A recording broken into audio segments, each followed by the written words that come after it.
Okay, so I'll tell you a little bit about me.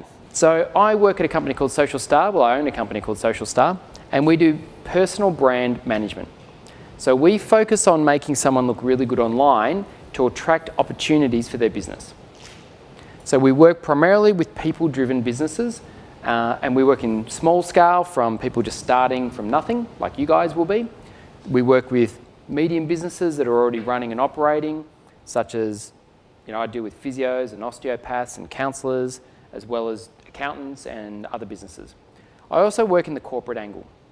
I've worked in corporate for many years, and so I work with Toshiba and a couple of the larger companies like Telstra, doing corporate branding for their people. It's always people-driven branding for me. And the reason I like to do that is because that's what I find interesting. I did product branding for many years. I take that experience of working in corporates, selling computers and those sorts of things, and I've taken that knowledge and applied it to people, because there's a lot of people starting their own business, and they need the same sort of tools and technology that the corporates have been using. So the dilemma that you're going to find when you go out either to find a job or start your own business is that it's a noisy world. So we're not the only nutritionists in the world, and we're not the only people who do branding in the world. There's a lot of competition for every single job that we want. There's a lot of competition if you're a myotherapist from other people with similar disciplines. I work with osteopaths, and I work with physios, and they compete with chiros and they compete with other disciplines in the same field. So how do they stand out? And that's what I'm going to go through today. So I just did a search on massage therapists, so I use that as an example. Who is familiar with Google Adwords? Anyone know what Google Adwords are? I'll explain this as we go along. So basically, when you do a search, it's a bit hard to see on this screen, but all of these, which is slightly shaded, and these down here are ads. So people are paying to be there at the top of the page. And when you click on one of these ads, it costs anywhere from $1 to $3 for that person to just go to your website. Okay? Now, down here underneath this is the free area. So that means if you create a website or you're on some sort of platform like True Local or whatever, then you've got an opportunity to come here for free. So if someone's looking for a osteopath or a nutritionist or whatever it is in the future, you can be up here. But it's very hard. There's a lot of competition to be up there, right? So I'm going to teach you how to be number one. You'll also notice that there's a map here. So Google, in infinite wisdom, makes maps. Now, I worked for the very first mapping company in the world, which was Where Is Maps, the first online mapping platform. Before Google was thought of, we worked with Google to provide their map data. So I've got a lot of experience in this area, and I'm going to teach you how to be on there so that you can be found as well from a mapping perspective. Okay, so the key in all of this to stand out is to attract people to you rather than you going out and pushing out to clients and trying to find them. So the way traditional advertising worked, you would go, I want to attract clients to my naturopathy business. And you do some ads. You put an ad in the newspaper and you do a leaflet drop and you go online and you do advertising that way. And that stuff still works. It's not that it doesn't work, but now there's actually a better way. And the better way is to attract people to you. Now, how do we do that? I'm going to tell you how to do that in the future. But that's a more efficient process, because if you can imagine, if I went out there and I wanted, 1,000 clients, and I went out and put 10,000 leaflets out there, I've got to get that leaflet or that brochure in the hands of that one person at exactly the same time that they want that service. It's very difficult. It's a needle in a haystack type of thing. It's much easier for that person to do a search and find me. But how are they going to find you? And that's what the being online and taking advantage of social media is all about, being found. Okay, so there's 80 million people are Googled every day. So those people with laptops, have you ever Googled yourself? If not, do it right now. Open your laptop, Google your name, can you be found? And what do you see? It's a scary proposition for some people. When I do these workshops, I often choose someone out of the crowd and I Google them on the screen and they're like, no, don't do that. I'm like, it's publicly available information. Anyone can see this at any time. And don't think that people don't Google you. As this stat says, it's extremely common for people to look at other people when you're going for a job, particularly, but also before someone meets you. Do you come up first for your name? That's the goal. You do? Great. What is it? Is it Facebook or LinkedIn? LinkedIn? Great. LinkedIn? Anyone else? Facebook. Anyone else at the back? Twitter? Yep. Social media. Anything else? Does anyone have a personal website? No? We're going to talk about that in a minute. All right. So when you Google yourself, it all depends on your name. What is your name? Is it common, like Andrew Ford? Is it distinct? And what are they going to find? So this is what customers will do before they meet you. And I've noticed that you guys have LinkedIn. Who's got a LinkedIn account here? Or who doesn't have a LinkedIn account? Okay. We're going to talk about LinkedIn in a minute. Okay. So this experiment shows two things. There's only 3 ways for a customer to find their way to your door, or an employer, or any sort of thing you want to attract. The first one is by your name. So Andrew Ford. If you Google Andrew Ford, so if you're online, Google Andrew Ford, F-O-R-D, and see what you find. Now, your name is one distinct way that people can find you. The second one is your company name. Now, many practitioners like you will not have a company name. It'll be your name. Or if you're looking for a job, you're not going to have a company name. It'll all be around your name.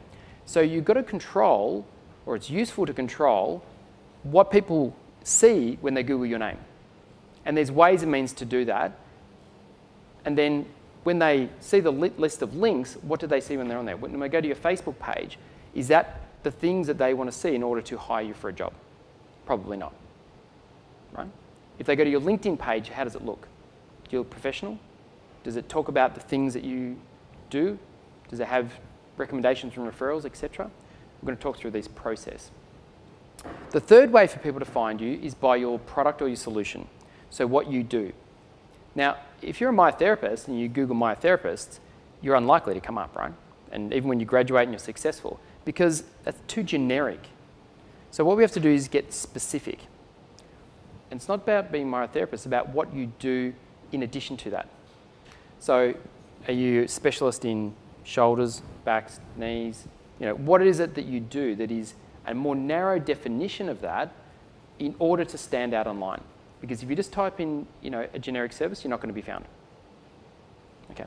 So there's just a reminder, there's 3 ways for people to find you: your name, your company name, if you have one, and your service. Okay. All right. Now, the reason this all works is because Google.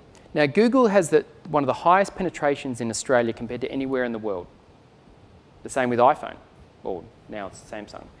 Australians adopt the same technology where, as soon as someone shifts onto something new like Instagram, Australians just flock compared to the other places in the world. There's not as much competition. Google has recently been changing their algorithm, and basically what they're looking for is good quality content. Content that is relevant to what the searcher is putting into that little box. So if they're putting in that box Andrew Ford, I want to see something about Andrew Ford. Not Ford cars, about Andrew Ford, the person. And so therefore, if I create a website or if I have assets that talk about that in content, therefore I will come up first in search. Quality content.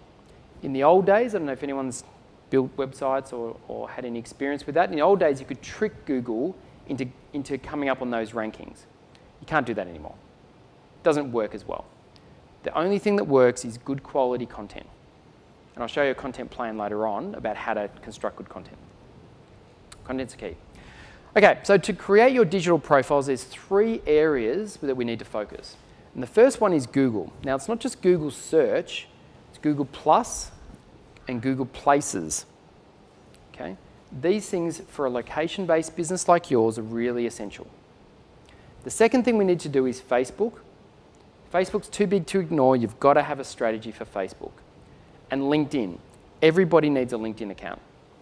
LinkedIn grew 1 million users last year alone. It's growing exponentially across the world because it's no longer just to find a job. It's there to connect with people for business. People do searches in LinkedIn all the time now to find solutions. So people go in there and type in marketing consultant, social media, even personal branding now, and when they come across me, they find me and they give me a call. This is what attraction marketing is all about. This is what branding is all about, is that you just set up a profile, people search and find you. Now, the key difference today to what was happening a few years ago is mobile. Mobile is becoming so much more prevalent in search, and in the internet, there's more internet search on this than on that. Now, the difference between this and that, apart from the screen size, is that this is driven by apps. So Facebook, I think it's 63% of traffic, of all traffic on Facebook is on the phone, right? So, and what people do on the phone is they don't search in Google necessarily, they search in app. So they search on LinkedIn and they search on Facebook for things they need. Every day I see on my Facebook wall people going, oh, I'm looking for an accountant, or I've got a back problem and I'm looking for a chiro, or I'm looking for this and that, the other. They do their searches within the apps.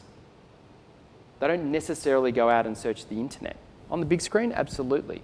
So Google's one big presence, but you've got to have a presence in Facebook and LinkedIn in order to capture all of that attention.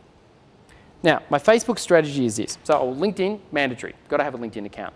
I'll talk a lot about how to construct a good one later on. Number two, Facebook, I have three strategies for that. One, if you've got a profile and it's just for your friends and family, and you want to keep it private, I call it a private. Okay? Hide it. Make sure people can't see your photos and your news stream. Because you're going to be practitioners, you're going to be out there, your clients will Google you and they'll want to connect with you on Facebook. It's just what people do. And for your particular industries, it's probably inappropriate. Now, you can have a second profile, which is a personal profile, but it's a personal business one. And that could be potentially for clients, but it could be lecturers at university, it could be business associates, it could be people who are partners. It's a communication tool. So you can have one of those profiles, and that's what I have. If you go to my Facebook profile, it's got my friends, but it's also got a lot of my customers, because that's the culture of my customers. They want to connect with me personally. I also have a business profile, so that's business. However, because it's not personal, on Facebook, people go there because they want information, but they still want to connect with me as a person. So there's three types of Facebook profiles. You may have to have all three. I know it's a pain, but that's just the reality of social media today. So LinkedIn, you just need one. That's kind of easy. You can set up a company profile, but you just need your essential base one. Google Plus. Who's on Google Plus? Anyone? No one. Does anyone know what Google Plus is? Google Plus is a Facebook that Google made to compete with Facebook. So in terms of internet traffic, Facebook and Google are battling it out. Facebook just bought WhatsApp.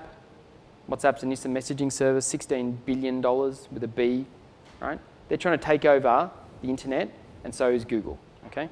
So you need to be in both.